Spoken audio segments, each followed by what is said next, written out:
So next drug जो हम पढ़ने वाले हैं वो हैं neuroleptics and tranquillisers.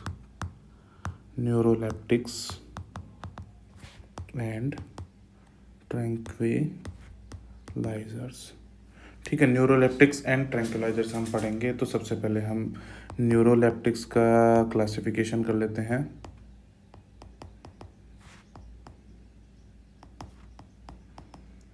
Classifications of neuroleptics. ठीक है, तो अगर क्लासिफिकेशंस की बात करेंगे तो इसमें सबसे इम्पोर्टेंट पहला आता है फिनोथायजीन्स।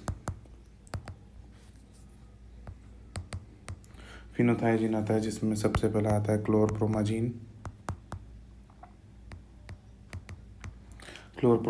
ट्राइफ्लोरोप्रोमाजीन,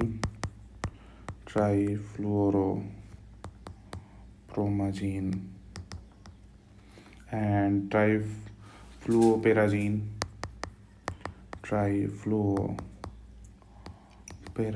एंड थियोरिडाजीन।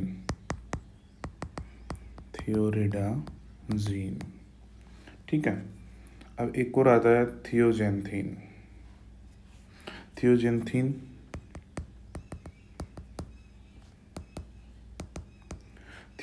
जो है, तो इसमें थियोजेंथीन भी बोल सकते हैं या थियोथिक्सिन भी।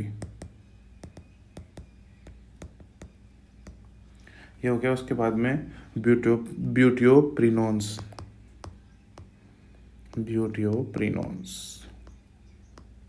ब्यूटियोप्रिनोन्स आते हैं, उसमें हेलोपेरिडोन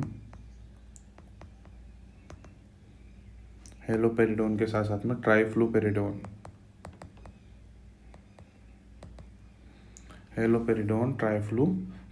और एटिपिकल एंटीसाइकोटिक्स की बात करें, एटिपिकल एंटीसाइकोटिक्स,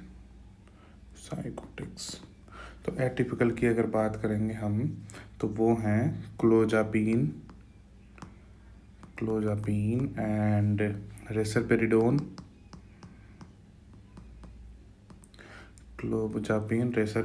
एंड ओलेंजेपिन। ठीक है, ओलेंजेपिन। ये क्लासिफिकेशन हो गया। तो सबसे पहले अगर हम पढ़ेंगे तो फिनोथाइजीन डेरिवेटिव पढ़ेंगे। फिनोथाइजीन डेरिवेटिव्स, अगर इसका नोमेनक्लेचर की बात करें, नोमेनक्लेचर एंड SAR दोनों साथ ही कर लेते हैं। तो it contains phenothiazine nucleus. Okay, phenothiazine nucleus contain करता है, जो कि इसेंशियल है फॉर इसकी एक्टिविटी।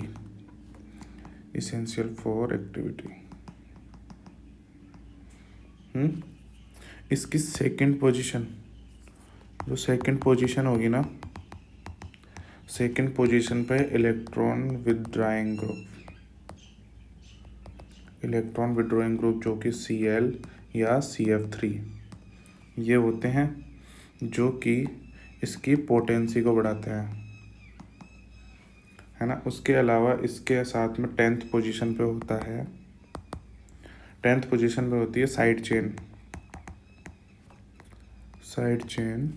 विद टर्सरी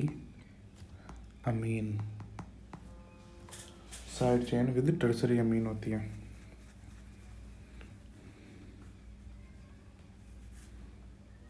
और साइड चेन का नाम है पाइपेराजीन side chain.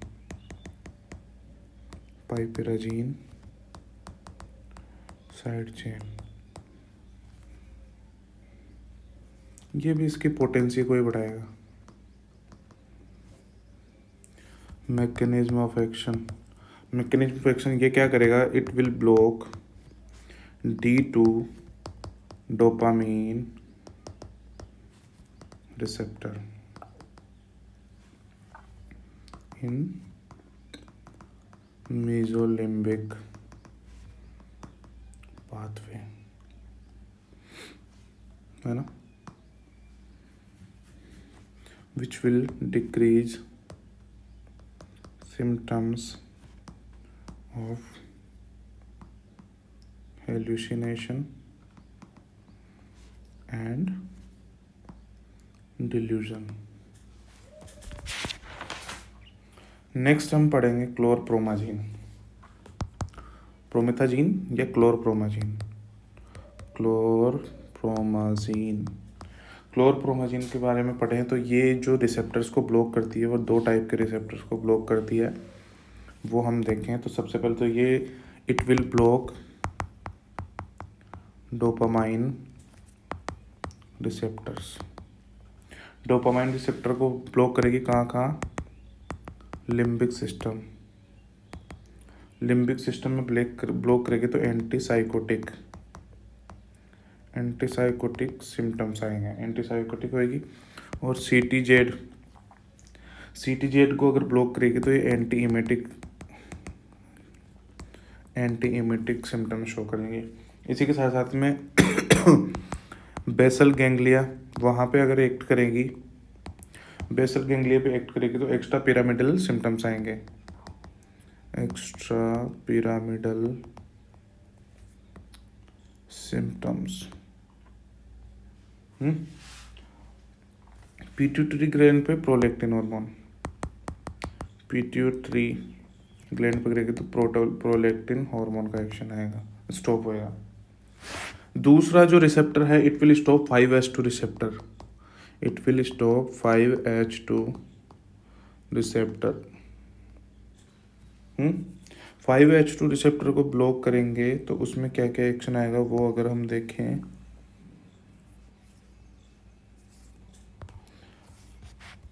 It will block alpha-1 adrenaline receptor, alpha-1 adrenaline receptor. It will block alpha-1 adrenaline receptor जो कि हाइपोटेंशन और टेकिकार्डिया है ना। उसके बाद में it will block H1 receptor,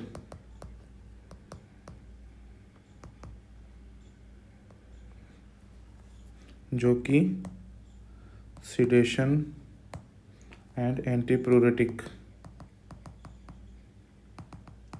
sedation और एंटीप्यूरेटिक एक्शन शो करेगा। इसी के साथ साथ में it will block muscarinic receptor, muscarinic receptor, it will block muscarinic receptor. Dry mouth and blood vision, dry mouth and blood vision इसके सिम्टम्स है। क्या क्या? अल्फा एड्रेनर्जिक रिसेप्टर जो कि है हाइपोटेंशन और टेकिकार्डिया करेगा, H1 रिसेप्टर को ब्लॉक करने पे सिडेशन एंड एंटीप्यूरेटिक एक्शन आएगा, मस्कैरेनिक रिसेप्टर को ब्लॉक करने पे ड्राई माउथ और ब्लड विजन आएगा। ठीक है, इसको यूज़ हम कहाँ कहाँ करेंगे? यूज़ हम करेंगे सबसे पहले तो साइजोफ्रेनिया में, साइजोफ्रेनिया में करेंगे। साइजोफ्रेनिया होता क्या है? Loss of judgment and disturbance of mental function. सही है। इसके अलावा एक्यूट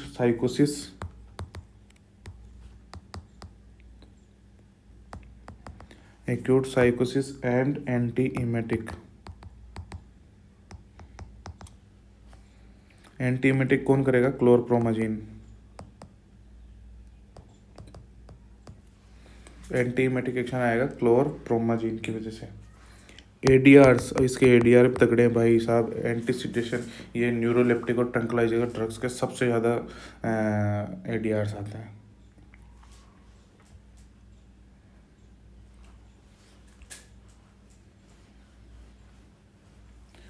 इसमें सबसे पहले तो आएगा dose dependent extra pyramidal symptoms, dose dependent extra pyramidal symptom, dose dependent extra pyramidal symptom आएगा जो कि EPS भी हम उनको कहते हैं, है ना। उसी के साथ साथ में पार्किंसोनिज्म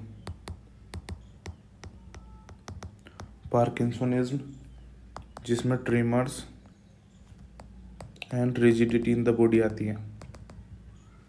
साथ साथ में एक्यूट डिस्टोनिया भी आएगा, एक्यूट डिस्टोनिया।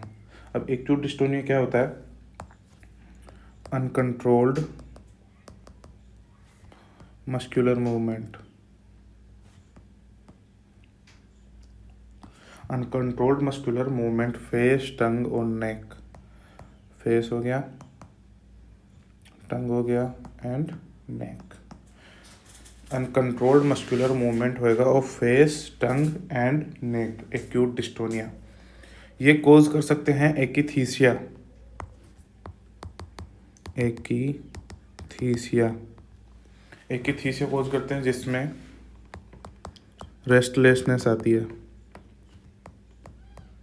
रेस्टलेसनेस आती है, उसमें person can't sit at one place.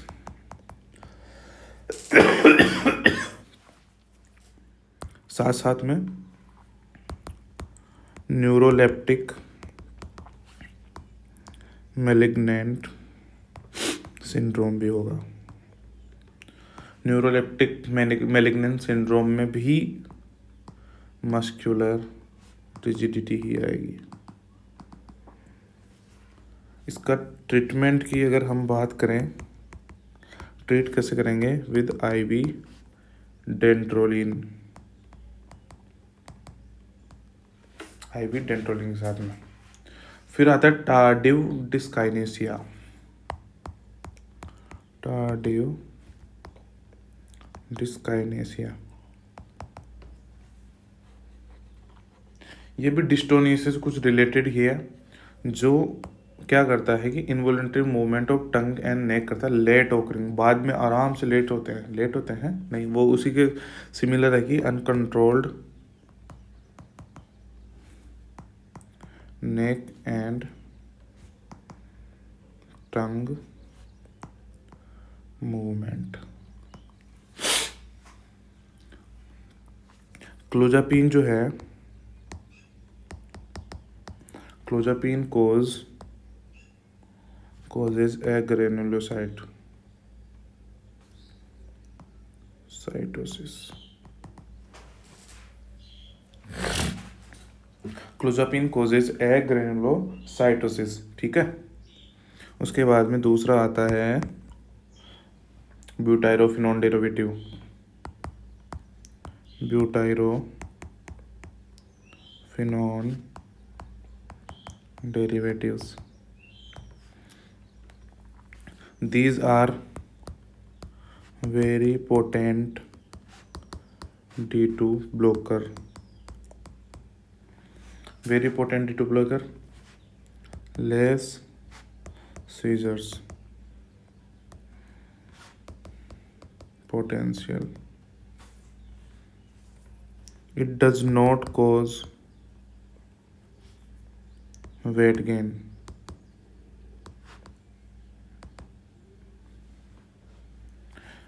It will be preferred in acute schizophrenia and acute mania.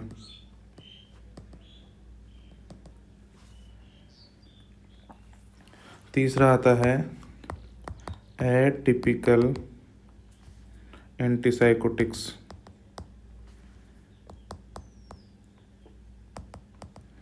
Atypical antipsychotics, atypical antipsychotics की बात करें तो क्लोजापिन, रेसरपेरिडोन, क्लोजापिन, रेसरपेरिडोन और ओलेंजेपिन, ये आते हैं। इनका मैकेनिज्म ऑफ एक्शन अगर हम देखें तो मैकेनिज्म ऑफ एक्शन के हिसाब से, मैकेनिज्म ऑफ एक्शन हम देखें तो ये 5-HT2 को ब्लॉक करेंगे और लेस D2 ब्लॉकेड, D2 का ब्लॉकेड कम होता है, जिसकी वजह से EPS के चांसेस भी लेस हो जाते हैं। EPS extra pyramidal symptoms. अब इनका क्लोजापीन का एडीआर देखते हैं। ADR of क्लोजापीन। क्लोजापीन का जब हम एडीआर देखते हैं तो सबसे पहले क्या आएगा, it causes a granulocytosis. Agranulocytosis, so regular WBC monitoring is required। ये क्या करेगा, सिडेशन,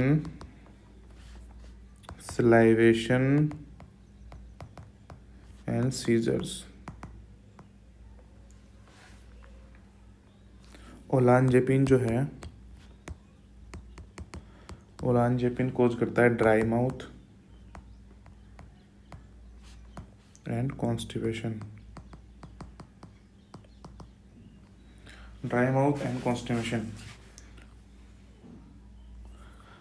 यूजेस की बात करें तो क्लोजापीन कहाँ कहाँ यूज़ करेंगे, it is a reserved drug for schizophrenia। Reserved drug for schizophrenia because it has risk of agranulocytosis।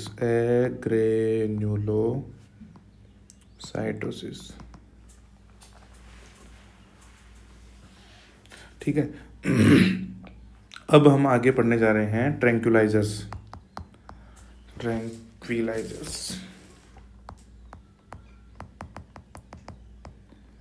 Tranquilizers means anti-anxiety drug। Tranquilizers means anti-anxiety drugs। ठीक है, सबसे पहला है बेंजोडायजेपिन्स।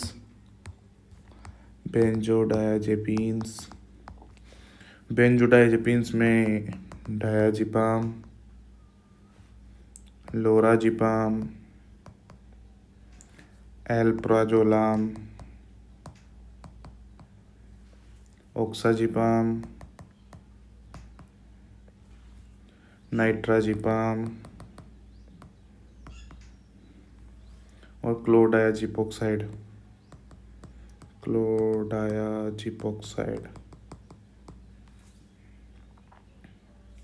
अगर मैकेनिज्म ऑफ एक्शन की अगर हम बात करें तो it will act on limbic system and facilitate inhibitory action of GABA। ठीक है, अब इनका यूज कब होगा, यूज होगा for short term anxiety. Short term anxiety के लिए हम इसका यूज करेंगे। SAR, इसमें 1,4 बेंजोडायाजेपिन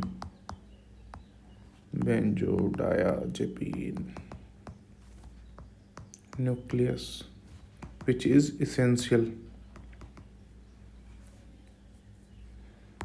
electron withdrawing group at 7th position।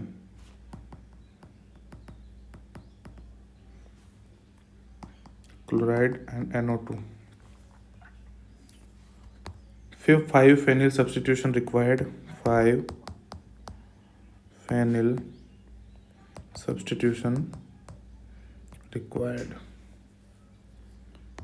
इन जो 2 कीटो ग्रुप होता है, it increases activity.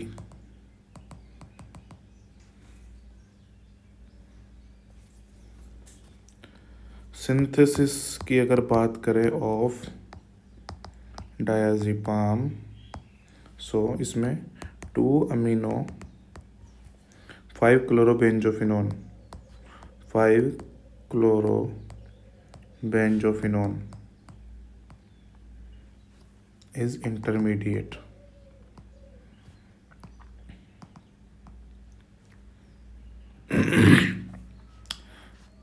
It causes cyclization with glycine derivative, है ना। इससे ही इसका फॉर्मेशन होता है। अगर मेटाबॉलिज्म की बात करें, मेटाबॉलिज्म में जो डायज़ेपाम है वो डिग्रेड होगी dash methyl diazepam. Uses short term anxiety हो गई, short term anxiety, status epilepticus,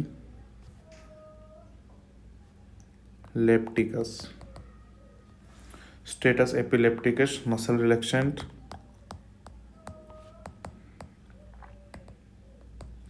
and sedative and hypnotic.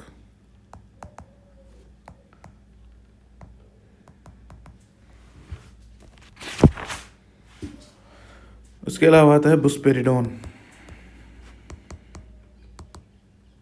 बुस्पेरिडोन आता है, उसका मैकेनिज्म ऑफ एक्शन की अगर हम बात करें, उसका मैकेनिज्म ऑफ एक्शन है partial 5-HT1 antagonist, agonist, partial 5-HT1 agonist,